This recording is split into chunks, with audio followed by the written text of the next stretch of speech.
De la encíclica del Papa Pío XI.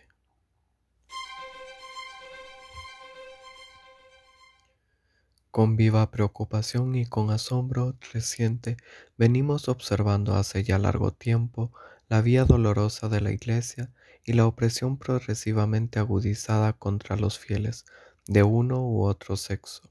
que le han permanecido devotos en el espíritu y en las obras. Esta nuestra inquietud no se ha visto disminuida por los informes que los reverendísimos representantes del episcopado, según su deber, nos dieron, ajustados a la verdad al visitarnos durante nuestra enfermedad, junto a muchas noticias muy consoladoras y edificantes sobre la lucha sostenida por sus fieles por causa de la religión. No pudieron pasar en silencio a pesar de su amor al propio pueblo y a su patria, y el cuidado de expresar un juicio bien ponderado, otros innumerables sucesos muy tristes y reprobables. Luego que nos hubiésemos escuchado sus palabras, con profunda gratitud a Dios pudimos exclamar con el apóstol del amor: no hay para mí mayor alegría que oír de mis hijos que andan en la verdad. Pero la sinceridad que corresponde a la grave responsabilidad de nuestro ministerio apostólico y la decisión de presentar ante vosotros y ante todo el mundo cristiano la realidad en toda su crudeza, exigen también que añadamos: no tenemos preocupación mayor ni más cruel aflicción pastoral que cuando oímos muchos abandonan el camino en la verdad. Y ante todo, venerables hermanos, cuidad que la fe en Dios, primer e insustituible fundamento de toda religión, permanezca pura e íntegra en las regiones alemanas. No puede tenerse por creyente en Dios el que emplea el nombre de Dios retóricamente, sino solo el que une esta venerada palabra una verdadera y digna noción de Dios. Quien con una confusión pateísta identifica a Dios con el universo, materializando a Dios en el mundo o deidificando el mundo en Dios, no pertenece a los verdaderos creyentes. Dios ha mandado sus mandamientos de manera soberana, mandamientos independientes del tiempo y espacio, de región y raza, como el sol brilla indistintamente sobre el género humano, así su ley no reconoce privilegios ni excepciones. Gobernantes y gobernados, coronados y no coronados, grandes y pequeños, ricos y pobres, dependen igualmente de su palabra, de la totalidad de sus derechos del Creador. Dimana esencialmente su exigencia de una obediencia absoluta por parte de los individuos y de toda la sociedad, y esta exigencia de una obediencia absoluta se extiende a todas las esferas de la vida,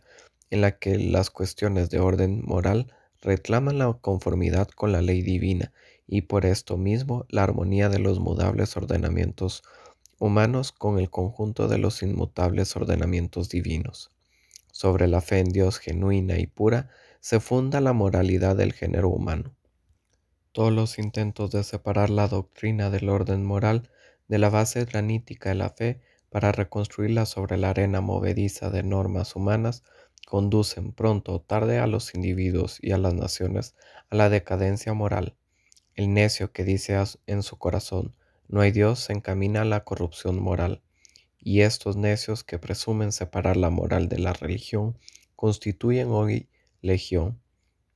No se percatan o no quieren percatarse de que al desterrar de las escuelas y de la educación la enseñanza confesional, o sea, la noción clara y precisa del cristianismo, impidiéndola contribuir a la formación de la sociedad y de la vida pública, es caminar al empobrecimiento y decadencia moral. Ningún poder coercitivo del Estado, ningún ideal puramente terreno, por grande y noble que en sí sea, podrá sustituir por mucho tiempo a los estímulos tan profundos y decisivos que provienen de la fe en Dios y en Jesucristo. Si al que es llamado a la empresa más ardua el sacrificio de su pequeño yo en bien de la comunidad se le quita el apoyo moral que le viene de lo eterno y de lo divino, de la fe ennoblecedora y consoladora en aquel que premia todo bien y castiga todo mal, el resultado final para innumerables hombres no será ya la adhesión al deber, sino más bien la deserción. La observancia concienzuda de los 10 mandamientos de la ley de Dios y de los preceptos de la Iglesia, estos últimos en definitiva no son sino disposiciones derivadas de las normas del Evangelio, es para todo individuo una incomparable escuela de disciplina orgánica, de vigorización moral y de formación del carácter. Es una escuela que exige mucho, pero aún no más de lo que podemos. Dios misericordioso, cuando ordena como legislador tu debes, da con su gracia la posibilidad de ejecutar su mandato. El dejar, por consiguiente, inutilizadas las energías morales de tan poderosa eficacia, o el obstruirles a sabiendas del camino en el campo de la instrucción popular, es obra de irresponsables, que tiende a producir una depauperación religiosa en el pueblo. El solidarizar la doctrina moral con opiniones humanas,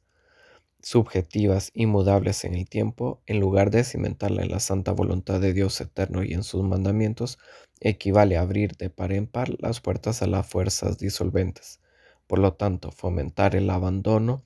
de las normas eternas de una doctrina moral objetiva para la formación de las conciencias y para el ennoblecimiento de la vida en todos sus planos y ordenamientos, es un atentado criminal contra el porvenir del pueblo, cuyos tristes frutos serán muy amargos para las generaciones futuras.